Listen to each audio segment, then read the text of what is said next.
Dastavol operatsiyaga boradigan bo'lsa. Nasıl eshitdim? Shu sizmi?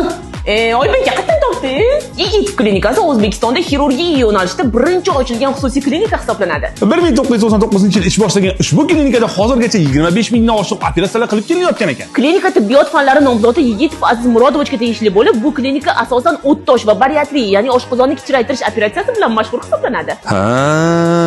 Nima? Hayır. Klinikada hozirgacha 100 dan oshiq bariatrik operatsiyalar o'tkazib kelingan. Bu operatsiya faqat semizlik emas, ikkinchi tipdagi qandli diabetlarga ham qilinadi. Ha, shu yerda qildirganman. 1 yil bo'ldi, 30 kilo ozdim, bo'ldimi? Qo'rqmasdan operatsiya qildirib yuborganmiz. Nima qo'rqaman? Masalan, men umuman afsuslamayman. 5 kunda ishga chiqib ketganman. Hech narsa qilmagan, asorati ham bo'lmagan. Endi hamma organizmi har xil. Necha pulga qildiryapsizmi?